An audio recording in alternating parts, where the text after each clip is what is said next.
धन धन सतगुरु तेरा ही आसरा जी। सतगुरु की प्यारी साथ संगत जी, हमारे YouTube चैनल में आप सभी का स्वागत है।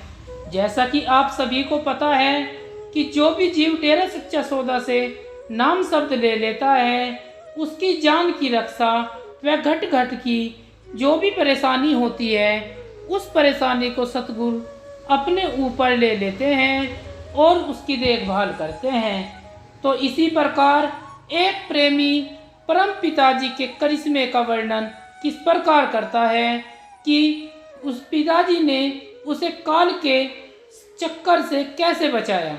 धन धन सतगुरु तेरा ही आसरा जी। प्रेमी वकील चंद कल्याण नगर सरसा से कुल मालिक परम पिताजी की अपार महिमा का वर्णन अपने पत्र के द्वारा इस प्रकार करता है। सन 1976 की घटना है। उन दिनों मैं अपने गांव निवासी निबड़ी में रहता था। उस समय मुझे नाम दाम प्राप्त किए केवल 2 वर्ष ही हुए थे। उस समय मुझे नाम के सुमरन का बहुत शौक था। एक रात जब मैं अपने सतगुरु के नाम का सुमरन कर रहा था तो काल भयानक रूप में मेरे सामने आ खड़ा हुआ। वह शैतान करीब 5 फुट घेर ऊंचा लंबा चौड़ा शरीर का था। अपनी डरावनी व भयानक शकल के द्वारा वह मुझे डराना चाहता था कि वह नाम सुमरन छोड़कर उसके पीछे लग जाए। जब सत्संगी जीव अपने सतगुरु पर पूर्ण भरोसा करता है तो काल शैतान तो क्या, खुद धर्मराज भी प्रेमी का कुछ नहीं बिगाड़ सकता। उसने मुझे डराने व मारने की पूरी कोशिश की, परंतु मुझे अपने सतगुरु पर पूर्ण भरोसा था। कुल मालिक का मेरे सिर पर भरपूर आशीर्वाद था, इसलिए मैं बिना डर या घबराहट के बराबर सुमरन करता रहा। आखिर शैतान मेरे पैरों की तरफ खड़ा होकर अपनी भयानक व डरावनी शकल बनाकर मुझे डराने लगा। तू किसका सुमरन कर रहा है, किसको याद कर रहा है? जिसे वह याद करता है वह यहाँ पर नहीं आ सकता। यहाँ पर हमारा पहरा है, हमारी मर्जी के अनुसार ही यहाँ पर सब काम होता है। शैतान मुझे जोर देकर कहने लगा कि तू इसी वक्त सुमरन बंद कर दे और वो जो कहता है उसके अनुसार करे। उसने मुझे लालच देते हुए धन, माल और खाने पीने के अनेकों पदार्थ सामने रख दिए, परंतु मैं अपनी धुन में मग्न बैठा रहा।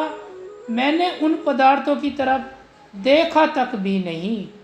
जब वह मुझको सचमुच ही मारने के लिए 2 कदम आगे बढ़ा तो सर्व सामर्थ्य कुल मालिक परम पिता शाश्वत नाम सिंह जी महाराज स्वयं मेरी मदद के लिए पहुंच गए। सच्चे पातशाह जी ने वहां पर पहुंचते ही अपनी लाठी का प्रहार शैतान के सिर पर कर दिया, जिस कारण वह बौखलाकर भाग गया। दूसरी लाठी से शहंशाह परम पिताजी ने उस भागते हुए शैतान की टांगों में चलाकर मारी। उसकी बहुत जोरदार आवाज हुई, जैसे किसी वृक्ष का कोई मोटा तना टूटा है। शैतान लाठी की चोट खाकर ऊंची ऊंची रोने व चीखने लग गया तथा वहां से लंगड़ाता हुआ क्षमा मांगता हुआ चला गया। शैतान की टांगों में लाठी लगने की इतनी जोरदार आवाज़ थी कि हमारे घर पर बंधे हुए डंगर पशु भी डर गए। पास वाले कमरे में सोई हुई मेरी माता भी आवाज़ सुनकर जाग गई। उसने सोचा कि या तो कोई पशु खुलकर आपस में लड़ते हुए वकील की चारपाई पर जा गिरे पड़े होंगे या चोर खोलने आए होंगे और वकील की नींद खुल गई होगी, जिस कारण उन्होंने वकील चंद को लाठी मारी होगी जो चारपाई की बाहीं पर लगी होगी। यह सोचकर वह मुझे देखने पशु वाले मकान में गई, जहां पर मैं ठीक ठाक सोया हुआ था। कुल मालिक पूज्य परम पिताजी अपनी जीव की हर संगह हर समय संभाल करते हैं। वह दोनों जहान में जीव के सच्चे मददगार हैं। पूज्य परम पिताजी का वचन है नाम वाले प्रेमी के पास तो धर्मराज भी नहीं आ सकता, तो फिर काल की क्या ताकत है कि वह उसका कुछ बिगाड़ सके। धन धन सतगुरु तेरा ही आसरा जी।